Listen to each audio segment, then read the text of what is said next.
안녕하세요, 여러분. 오늘도 저의 이야기를 들어주러 와주셨네요. 너무 반갑습니다. 오늘 이야기를 시작하기 전에 이 말을 여러분께 전하고 싶어요. 당신의 가치는 당신이 포기하지 않는 한 사라지지 않는다. 살다 보면 누구나 자기 자신을 의심할 때가 있죠. 특히 가까운 사람들에게 외면당할 때는 더더욱요. 그런데 말입니다. 때로는 우리가 잊고 있던 자신만의 빛나는 순간이 큰 반전을 가져오기도 해요. 오늘은 69세 이수자님의 잃어버린 자신감을 되찾고 가족들과 다시 마음을 연결했던 특별한 순간을 들려드리려고 합니다.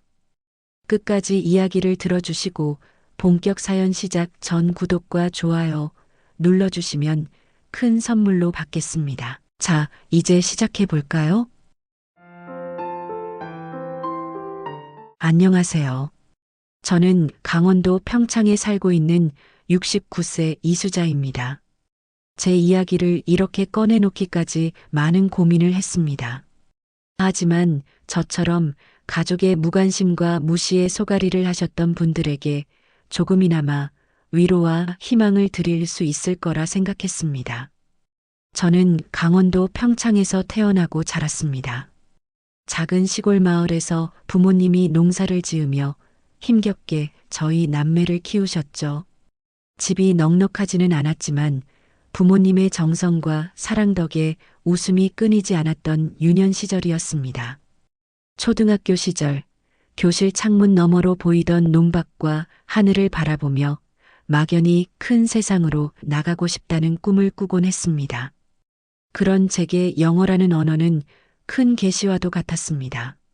중학교 때 처음으로 접한 영어 수업에서 제게 남다른 재능이 있다는 걸 알게 되었죠. 저는 영어 교과서를 들고 혼자 공부를 시작했습니다. 단어 한마디를 알아가는 것만으로도 세상이 조금씩 넓어지는 기분이었어요. 이 마을을 벗어나 더 많은 사람을 만나고 다른 나라를 경험하고 싶다는 열망은 제가 가진 가장 큰 동력이었습니다. 마침내 대학에서 외국어를 전공했고 이후 통역사가 되기 위해 더 많은 노력을 쏟아부었습니다. 제게 최고의 순간은 평창 올림픽에서 통역사로 활약했던 경험입니다. 그곳에서 각국의 선수들과 관객들을 연결하며 세계를 잇는 다리가 된 것 같아 뿌듯했죠. 유창하게 외국어를 구사하며 제 목소리가 사람들의 마음에 닿을 때마다 세상을 바꾸고 있다는 기분이 들었습니다. 하지만 영광의 순간도 시간이 지나면 먼지가 쌓이는 트로피처럼 추억 속으로 묻히기 마련이더군요. 은퇴 후에는 고향 평창에 정착하며 조용히 살고 있었습니다. 지금 저는 아들 도연, 며느리 미영, 그리고 손자 우진과 함께 살고 있습니다. 도연이는 어릴 때부터 공부를 잘했던 모범생이었고 지금도 서울에서 안정적인 직장 생활을 하고 있습니다. 아들은 바쁘다는 이유로 저와 대화를 나누는 시간이 점점 줄어들었어요. 그런데 문제는 며느리 미영이었습니다. 미영은 현대적인 사고방식을 가진 똑똑하고 야심 있는 사람이었지만 저를 대하는 태도는 차갑고 날카로웠습니다. 그녀는 자주 저를 깎아내리는 말을 했고 저를 존중하지 않는다는 느낌을 지울 수 없었죠. 그날도 평소와 다름없이 조용한 하루를 보내고 있었습니다.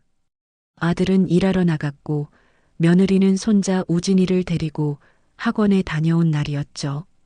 그런데 저녁 식사를 준비하다가 며느리가 갑자기 서재에 들어가더니 올림픽 기념품들이 놓인 책장을 훑어보며 툴툴거리기 시작했습니다. 어머니, 제가 몇 번이나 말했잖아요. 이거 다 치우라고요. 집이 너무 꽉 막혀 보여요. 저는 서재로 달려가 웃으며 말했죠. 미영아, 이건 그냥 두자. 나에게 소중한 추억들이 담겨 있는 거야. 그냥 보기만 해도 힘이 난다니까. 그런데 며느리는 제 말을 들은 척도 하지 않고 기념품을 하나씩 집어들며 빈정거리는 말투로 말을 이어갔습니다. 힘이 나요? 어머니, 이게 무슨 힘이 나요? 올림픽이 뭐 대단한 건가요? 그냥 사람들 뛰고 던지고 하는 건데. 그 순간 제가 평생 쌓아온 자부심이 그녀의 그 한마디로 산산이 부서지는 기분이었습니다. 저는 마음이 쓰라렸지만 며느리와 싸우고 싶지 않아 애써 참고 다시 설득하려 했습니다. 미영아, 나도 알아. 이게 너희 세대에게는 별거 아닐 수 있다는 거. 하지만 이건 나의 전부야. 나의 젊음과 노력, 그리고 자랑스러웠던 순간들이 담긴 거야. 제발 좀 이해해줘. 그러나 며느리는 코웃음을 치며 말했죠. 어머니, 솔직히 말할게요. 지금 어머니가 이걸 보면서 과거를 추억하는 게 우리한테는 오히려 짐이에요. 요즘 세상은 다 미래를 보잖아요. 어머니도 과거에만 갇혀있지 말고 좀 앞으로 가세요. 그 순간 제 참아왔던 감정이 폭발하려 했습니다. 하지만 며느리는 그것도 모른 채 책장을 정리해야 한다며 기념품 몇 개를 서랍 속에 밀어넣기 시작했죠. 저는 더 이상 참을 수 없었어요. 미영아, 그만해. 제발 그만 좀 해줘. 처음으로 화를 내는 제 목소리에 며느리는 잠시 멈칫했지만 이내 어이없다는 듯 웃으며 이렇게 말했습니다. 어머니, 이렇게 화내실 일이에요? 그냥 오래된 물건 몇 개 정리하는 건데요. 어머니가 아직도 이런 걸 붙들고 있는 게 더 문제 아닌가요? 며느리의 행동은 날이 갈수록 더 심해졌습니다. 그날 저녁 가족 식사 자리에서 저는 다시 한번 그녀의 말에 가슴이 아팠습니다. 손자 우진이가 밥을 먹다 갑자기 저를 바라보며 말했어요.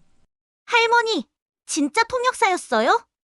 아니면 그냥 그런 척한 거예요? 그 말에 저는 깜짝 놀라 우진이를 쳐다보았습니다. 우진아, 할머니가 진짜로 통역사였지. 올림픽 때 선수들과 관객들을 연결해주는 일을 했단다. 하지만 며느리가 그 대화에 끼어들며 또다시 제 말을 끊어버렸습니다. 우진아, 그거 다 옛날 얘기야. 요즘은 번역기 하나만 있어도 다 되는 일이야. 솔직히 할머니가 하는 일보다 내 학원 선생님이 더 영어 잘할걸? 아들도 저를 쳐다봤지만 한마디도 해주지 않았습니다. 오히려 밥만 조용히 먹으며 이 상황을 회피하려는 것 같았죠. 저는 고개를 숙인 채 밥숟가락을 내려놓았습니다. 식탁 위에 흐르는 어색한 침묵이 너무나 무겁게 느껴졌어요. 며느리와의 갈등은 시간이 지날수록 깊어져만 갔습니다. 특히 가족끼리 함께 모여 있을 때마다 그녀는 저를 무시하는 말을 서슴지 않았습니다. 어느 날 우진이의 영어 학원 진도를 얘기하는 자리에서 며느리는 저를 흘겨보며 이렇게 말했죠. 어머니, 우리 우진이는 어머니가 해주셨던 올드한 영어 말고 요즘 스타일로 배우고 있거든요. 아시죠? 이제 그런 식으로 배우는 건 다 뒤처진 거. 저는 며느리의 말에 가슴이 철렁 내려앉았지만 애써 웃으며 대답했습니다. 그래도 내가 영어로 도와줄 수 있는 일이 있으면 언제든 말해. 내가 우진이한테 책도 같이 읽어주고 싶고, 그래도 내가 영어로 도와줄 수 있는 일이 있으면 언제든 말해. 내가 우진이한테 책도 같이 읽어주고 싶고. 그런데 며느리는 제가 말을 채 끝내기도 전에 손을 휘저으며 말을 끊었습니다. 아니요, 괜찮아요. 어머니가 괜히 복잡하게 얘기하면 아이가 헷갈릴까 봐요. 그녀의 뾰족한 말투에 저는 더 이상 대답하지 못하고 고개만 끄덕였습니다. 우진이는 제 말을 들으려고 하지 않았고 아들은 여전히 제 편을 들기는커녕 묵묵히 상황을 넘기기만 했습니다. 며느리의 태도는 점점 더 대놓고 드러나기 시작했습니다. 어느 날 그녀는 제가 자주 보던 외국어 서적과 사전을 방 한쪽으로 몰아넣으며 이렇게 말했어요. 어머니, 이건 정말 정리해야겠어요. 이런 책들 요즘 누가 봐요? 이제는 인터넷으로 다 해결할 수 있는데 이런 걸 두고 있는 게 참 불편하더라고요. 저는 서재로 들어가 기념품들과 책들을 살펴보며 다시 한번 부탁했습니다. 미영아, 이것들은 그냥 두자. 나한테는 정말 소중한 것들이야. 내가 여기에 얼마나 많은 시간을 쏟았는지 알잖아. 하지만 며느리는 듣지 않았습니다. 오히려 가소롭다는 듯이 웃으며 제게 이렇게 말했죠. 어머니, 솔직히 말씀드릴게요. 이런 책이나 기념품들이 어머니한테 소중한 건 알겠는데, 이제는 저희도 공간이 필요하거든요. 그러니까요. 어머니도 이제 이 집에서 필요한 물건들만 두시고, 나머지는 좀 줄이시는 게 어떨까요? 저는 순간 며느리의 말이 제 존재 자체를 부정하는 것처럼 들렸습니다. 이 집에 내 공간은 더 이상 없다는 의미로 느껴졌죠. 그날 밤 저는 방 안에서 눈물을 흘렸습니다. 아들에게조차 속마음을 털어놓을 수 없는 현실이 너무나 고통스러웠습니다. 이 집에서 나의 자리는 어디일까? 나는 그냥 방 한 칸 차지하는 짐 같은 존재인가? 가슴 깊은 곳에서부터 서러움이 치밀어 올랐습니다. 며칠 후 아들과 며느리가 손자 우진이를 데리고 외식을 다녀온 날이었습니다. 식사 중 손자가 저를 바라보며 엉뚱한 질문을 던졌습니다. 할머니, 올림픽 통역사였다고 했잖아요. 근데 그거 진짜로 했던 거 맞아요? 아니면 그냥 한번 해본 거예요? 저는 순간 당황했지만 차분히 웃으며 대답하려 했습니다. 우진아, 그건 할머니가 젊었을 때 정말 열심히 했어. 그런데 또다시 며느리가 말을 끊고 들어왔습니다. 우진아, 그건 할머니가 그냥 옛날에 잠깐 했던 거야. 지금은 그런 거 아무것도 아니야. 너는 영어를 잘 배워서 진짜 중요한 일을 해야 해. 할머니가 했던 거랑은 차원이 다르지. 그녀의 말에 저는 더 이상 참을 수 없었습니다. 미영아, 그렇게까지 말할 필요가 있니? 내가 얼마나 노력했는지, 그게 얼마나 큰 일이었는지 너는 알지도 못하잖아. 하지만 며느리는 한치의 망설임도 없이 이렇게 받아쳤습니다. 어머니, 제가 현실적으로 말씀드리는 거예요. 요즘 세상에서 어머니가 했던 건 그냥 옛날 얘기일 뿐이에요. 지금은 다들 스마트폰으로 해결해요. 통역이 뭐 그렇게 대단한 일인가요? 그 말을 듣고 저는 결국 입을 다물었습니다. 그리고 집에 돌아와 내내 흐르는 눈물을 주체할 수 없었죠. 그날은 국제 스포츠 대회 마지막 날, 우리 가족은 평창의 대형 체육관에 있었습니다. 이 대회는 여러 나라에서 온 선수들과 관계자들이 모이는 중요한 행사였죠. 저는 오랜만에 활기찬 현장을 보니 마음이 들떴지만 동시에 무거운 마음도 있었습니다. 지금의 저는 예전처럼 활약할 기회가 없으니까요. 행사는 순조롭게 진행되는 듯 했지만 갑자기 문제가 발생했습니다.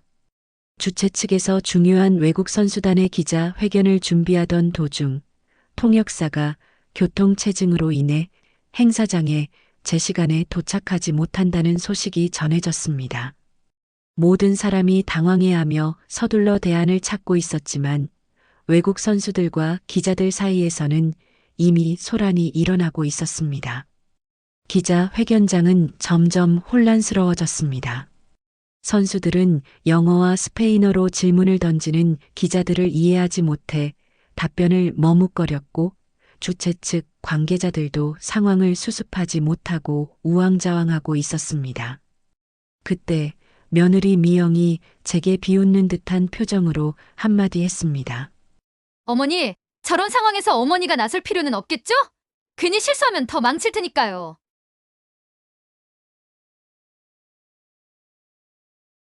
그녀의 말은 저를 완전히 무시하는 듯 들렸습니다. 하지만 저는 그녀의 말을 무시한 채 혼란스러운 현장을 바라보며 속으로 고민했습니다. 지금 나서도 괜찮을까? 아니, 내가 나서야 해. 여기 있는 사람들은 지금 나처럼 간절히 도움을 줄 사람이 필요할 테니까. 저는 결심했습니다. 이대로 침묵하고 있을 수는 없었어요. 그때 저는 용기를 내어 기자 회견장 앞으로 걸어갔습니다. 순간 며느리가 제 팔을 붙잡았습니다. 어머니, 정말 뭐 하시는 거예요? 제발 나서지 마세요. 괜히 나섰다가 창피만 당하면 어쩌려고? 하지만 저는 단호하게 그녀의 손을 뿌리치며 말했습니다. 미영아, 내가 창피를 당하든 말든 지금 중요한 건 이 사람들이 필요로 하는 도움을 주는 거야. 주최 측의 한 스태프가 제가 나서는 것을 보고 당황한 얼굴로 물었습니다. 혹시 도와주실 수 있나요? 통역이 가능한 분이신가요? 저는 차분하게 고개를 끄덕였습니다. 네. 저는 평창 올림픽에서 통역사로 활동했던 사람입니다. 여기 상황을 정리해 드릴게요. 저는 무대 앞에 섰고 마이크를 잡았습니다. 심장이 두근거렸지만 그동안 제가 쌓아온 경험과 자신감이 절 지탱해주고 있었습니다. 선수들에게 스페인어로 말을 걸기 시작했습니다. Buenas tardes. Ahora, por favor, habemos de especial para cupida ayudarlos. 스페인어를 들은 선수들의 표정이 환해졌습니다. 그들은 저를 믿고 상황을 설명하기 시작했죠. 저는 선수들과 기자들 사이의 질문과 답변을 영어와 스페인어로 번갈아 통역하며 점점 혼란을 정리해 나갔습니다. 그 순간 기자 중 한 명이 갑작스럽게 까다로운 질문을 던졌습니다. 선수들에게 이번 경기의 경기장 문제에 대해 어떻게 생각하는지 묻고 싶습니다. 솔직한 답변 부탁드립니다. 기자들의 분위기가 점점 날카로워지자 선수들은 당황한 표정을 지으며 저를 바라보았습니다. 저는 긴장을 풀어주기 위해 미소를 띠며 선수들에게 부드럽게 말했습니다. Responda con calma. Estoy aquí para apoyarlos. 그들은 제 도움을 받아 차분하게 답변을 이어갔고 저는 그들의 답변을 깔끔하게 통역하며 기자들의 질문에 정확히 전달했습니다. 점점 회견장의 분위기가 안정되었고 모든 사람들의 시선은 제게 집중되고 있었습니다. 마지막으로 선수단 대표가 마이크를 잡고 저를 향해 깊이 고개를 숙이며 말했습니다. Muchas gracias, señora. Hasta salvo el día. 그의 진심 어린 감사 인사에 기자들과 관계자들이 박수를 치기 시작했습니다. 저는 고개를 숙이며 답했습니다. Gracias. Fue un honor para mí. 기자 회견이 성공적으로 끝난 뒤 주최 측 관계자가 저에게 다가와 말했습니다. 선생님, 정말 놀라운 통역 실력이셨습니다. 다시 한번 감사드립니다. 앞으로 이런 상황에서 선생님 같은 분이 필요할 것 같아요. 그 말을 들은 순간 제 가슴이 벅차올랐습니다. 오랜만에 다시 제 자신이 세상에 필요한 존재라는 것을 느낀 순간이었습니다. 뒤에서 모든 상황을 지켜본 며느리는 말문이 막힌 듯 저를 바라보았습니다. 그녀의 얼굴에는 당혹감과 부끄러움이 뒤섞여 있었고 아들 도연 역시 한참 동안 말을 잇지 못했습니다. 행사장을 나설 때 손자 우진이가 제 손을 꼭 잡으며 말했습니다. 할머니, 진짜 멋있어요. 할머니가 이렇게 잘하는 줄 몰랐어요. 할머니처럼 되고 싶어요. 저는 우진이를 꼭 안아주며 속으로 생각했습니다. 그래, 이제 내가 다시 보여줬어. 내가 어떤 사람인지, 내가 살아온 삶이 얼마나 가치 있는지. 집으로 돌아오는 길, 차 안은 평소와 달리 조용했습니다. 가족 모두가 한참 동안 아무 말도 하지 않았지만 그 침묵은 어색하지 않았습니다.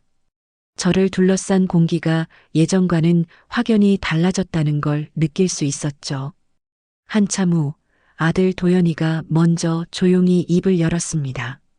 엄마, 오늘 정말 죄송해요. 그동안 엄마가 어떤 분인지 제대로 알지 못했던 게 부끄럽네요. 엄마를 너무 가볍게 봤던 것 같아요. 그 말에 며느리 미영도 곧바로 고개를 숙이며 말을 이었습니다. 어머니, 저도 정말 사과드리고 싶어요. 제가 어머니를 이해하려는 노력조차 하지 않았던 것 같아요. 그런데 오늘 어머니가 통역하시는 모습을 보고 제가 얼마나 잘못 생각했는지 깨달았어요. 저는 잠시 그들의 얼굴을 바라보며 가슴이 뭉클해졌습니다. 그동안 제가 얼마나 이 순간을 기다렸는지 모릅니다. 차분히 웃으며 답했습니다. 괜찮아, 도현아. 미영아. 사실 나도 내가 괜히 너희 세대랑 맞지 않아서 불편하게 하는 건 아닌가 고민한 적이 많았어. 그런데 이제 이렇게 너희가 내 마음을 이해해줘서 정말 고맙구나. 손자 우진이는 제 손을 꼭 잡으며 밝게 말했습니다. 할머니, 진짜 멋있어요. 저도 할머니처럼 되고 싶어요. 영어도 잘하고 사람들도 돕는 멋진 어른이 될래요. 그 말을 듣고 저는 우진이를 꼭 안아주었습니다. 그래, 우리 우진이도 꼭 멋진 어른이 될 거야. 할머니가 응원할게. 그 순간 가족 간의 오랜 거리감과 오해가 완전히 사라지는 것 같았습니다. 며칠 뒤 며느리가 제게 특별한 제안을 했습니다. 어머니, 혹시 우진이 학교에서 어머니의 이야기를 들려주실 수 있을까요? 할머니의 경험이 아이들에게 좋은 교훈이 될 것 같아요. 그 말을 듣고 저는 잠시 놀랐지만 미영의 진심이 담긴 표정을 보고 고개를 끄덕였습니다. 그래, 미영아. 아이들에게 내가 살아온 이야기를 들려주는 일이 나한테도 큰 기쁨이 될 것 같구나. 그날 이후 가족들과의 관계는 전보다 훨씬 가까워졌습니다. 아들과 며느리는 제 이야기에 귀를 기울이기 시작했고, 손자는 영어를 공부할 때마다 저를 찾아와 도움을 요청하곤 했습니다. 어느 날 며느리가 커피 한 잔을 제게 내오며 이렇게 말했습니다. 어머니, 이제 보니 어머니가 이 집에서 제일 멋진 분 같아요. 저도 어머니처럼 제 아이들에게 자랑스러운 엄마가 되고 싶어요. 그 말에 저는 며느리를 따뜻하게 바라보며 대답했습니다. 미영아, 너도 이미 좋은 엄마야.